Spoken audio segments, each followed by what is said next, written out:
जनाब महमूद अली साहब home minister Telangana,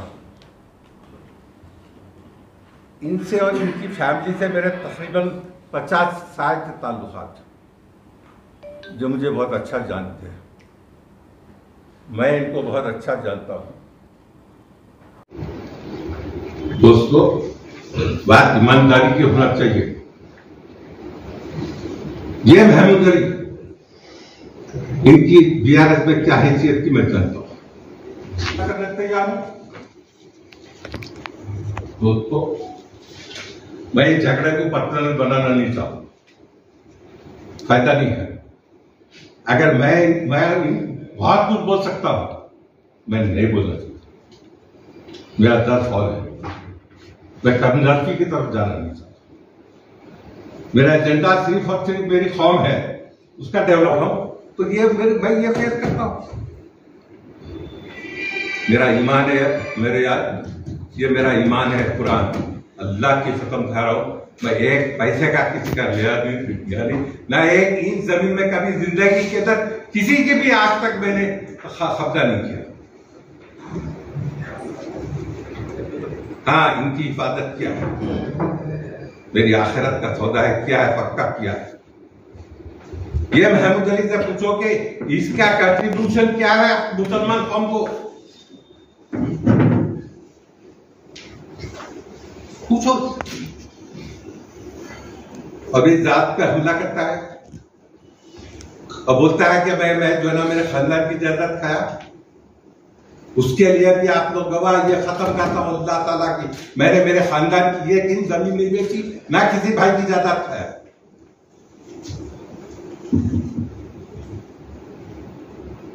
इन मुंतजिरों इस शख्स ने जब कहा है कि 25 तारीख को ये सब रिकॉर्ड लाएगा, आप सबसे बड़ा है यकीनन इस शख्स को मैं डिफेमेशन फाइल करूं, छूटेगा तो बल नहीं। हालांकि सारी मुहिम, इलेक्शन की मुहिम में हमने किसी को भी शख्सी तौर पर टारगेट नहीं किया।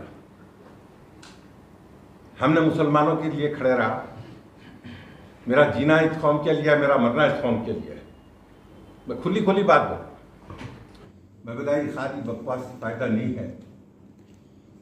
वादा की गारंटी होना, और मेरी मांग बहुत मामूली है।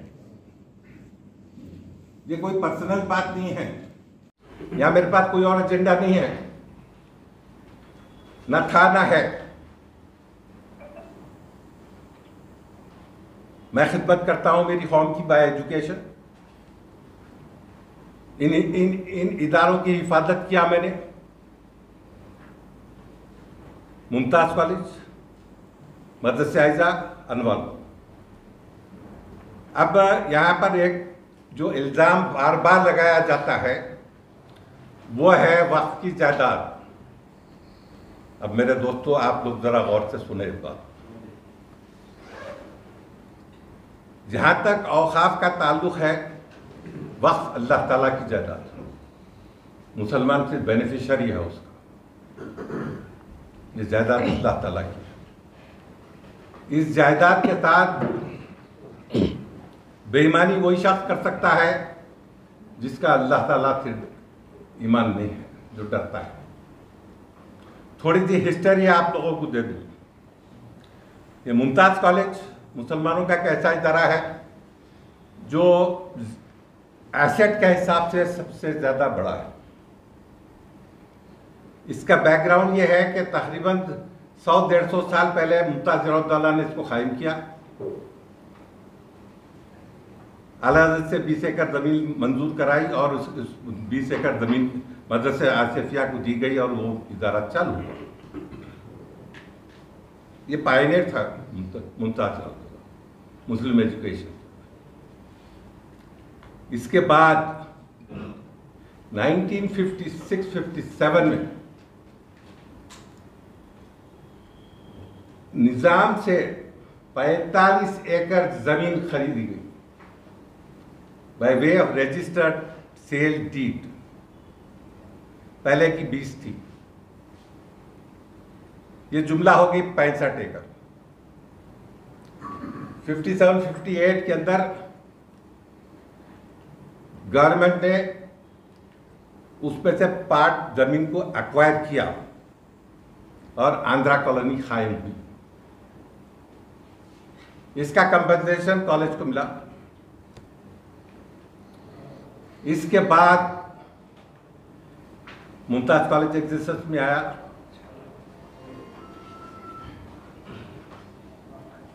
'89, '90 के अंदर एक वाकया पेश आया। इसकी जमीन के ऊपर लैंड ग्रैबिंग हुई। एक जावेद सिद्दीकी और शाहिद सिद्दीकी, दो नाम के शख्स थे जिन्होंने लैंड ग्रैबिंग की 6 एकड़ के। उस वक्त जनाब गुलाम जसदानी साहब सेक्रेटरी थे, डॉक्टर मन्नान चेयरमैन थे। सुबह का वक्त था, फजर के बाद में बैठा था। जसदानी साहब जिनके ख़ानदान से मेरा करीबी ताल्लुक़ है, बहुत करीबी ताल्लुक़ है, वो आए और कहा कि ये मुझसे नहीं हो सकता, ये आप समझ लो। मैं बोला ये मेरे पे पहले से अनवालूम का बोझ बहुत है, ये काम नहीं होता। नहीं आप समझ लो। इन्होंने मुझे हैंड ओवर कर दिया। उसके बाद मैंने जब तहकीक किया तो इसके डॉक्यूमेंट्स नहीं थे। कॉलेज का एक लेक्चरर था अमजद सिद्दीकी, उसका इंतकाल हो चुका है। उस शख्स ने मेरा साथ दिया और आर्काइव से और हर जगह से हमने डॉक्यूमेंट जमा किए। वह है कि एक हैदराबाद में एक मोहम्मद इलियास नामी एक एडवोकेट रहा कर, वो इत्तेफाक से मुमताज कॉलेज के मेंबर भी थे। एक दिन उनकी वाइफ के पास से टेलीफोन आया कि कुछ डॉक्यूमेंट्स उनके पास है। तो वो डॉक्यूमेंट्स मैंने निकाला, देखा तो वो गोल्ड माइन था। उसमें वो सारे डॉक्यूमेंट मुझे मिले जिसकी ज़रूरत थी मुकदमा लड़ने के। मुकदमा लड़ा गया और उसके बाद हमने मुकदमा जीता। यह उसका फैसला है। और इस मुकदमे के अंदर कोई ना मेरी मदद की, ना मैंने एक पैसा किसी फाइनेंस किया। ये खुद मेरा पर्सनल एफर्ट था और मेरी कौम के लिए क्या, मैं मेरी आखिरत के लिए क्या, मैं खुश हूँ उस बात से। अब ये ज़मीन जो है, इसमें से तकरीबन 30 एकड़ ज़मीन एक्वायर की गई आंध्रा कॉलोनी के लिए। कुछ ज़मीन एक्वायर की गई वाटर पाइपलाइन के लिए, तकरीबन 700 गज। इसके अलावा कुछ रोड वाइडिंग में गई। अब इसके अलावा जो ज़मीन इस वक्त है वो 32 एकड़ 16 गुंठे, ये इसका नक्शा है। और ये नक्शा लैंड ग्रैब कोर्ट के ऑर्डर से बनाया गया है, जो इस जजमेंट में पूरी तरीके से मौजूद है। अब ये जमीन शर का बाइस है, ये जमीन फितने का बाइस है। हर थोड़े दिन को ये मसला उठता है और मुझ पर इल्जाम लगाया जाता है। कल इन्होंने इल्जाम लगाया मुझ पर कि मुझ पर वर्निस केस है और मैंने जमीन की जो है ना गदरबूद की है। 30A के तहत उनको एनफोर्स करो। ये लाजिम है कि हमारे बच्चे तालीम हासिल करें। अब ये बात चलते चलते आगे बढ़ी और आप लोग देख रहे हैं कि तेलंगाना का मुसलमान मुत्तहिद होना शुरू हो गया। और मेरा ये नारा है कि मुसलमान मुत्तहिद हो जाओ। मुसलमानों की क़ुव्वत इत्तेहाद में है, इंतशार में नहीं है। और उन क़ुव्वतों का साथ दो जो तुम्हारा साथ दे रहे हैं। हमने केसीआर का साथ दिया, मायूसी हुई।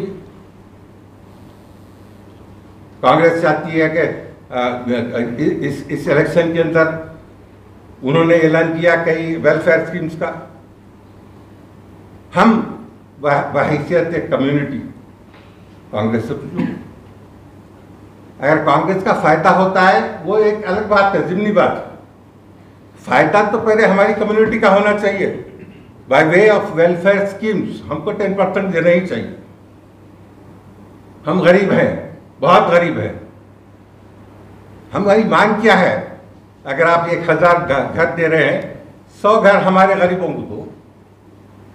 अगर ओल्ड एज पेंशन दे रहे हैं 1000 आदमियों को, 100 मुसलमानों को दो। 2500 रुपये आप दे रहे हैं, बेहतरीन स्कीम है। हमारी औरतों को भी 2500 दो। 100 में से 10 को दो, 1000 में से 100 को दो। इसके अलावा कोई जातीय एजेंडा नहीं है। अब हकीकत इस बात की है कि बहुत हद तक मुसलमान मुत्तहिद हो गया है और ऐसा लगता है कि मुसलमान वोटिंग पैटर्न भी लार्जली जो है ना उस तरफ जाएगा जहां पर इनको वेलफेयर स्कीम्स की गारंटी हो। अब जो पैटर्न आया है बाहर, कांग्रेस, बीआरएस, बीजेपी, फिर हैदराबाद में मजलिस। जहां तक मजलिस का ताल्लुक है, यकीनन 7 सीटों पर हम उनकी मदद करेंगे, उन्हीं को वोट डालेंगे। हम चाहते हैं कि ज़्यादा से ज़्यादा मुसलमान रिप्रेजेंटेशन असेंबलीज में, पार्लियामेंट में हो।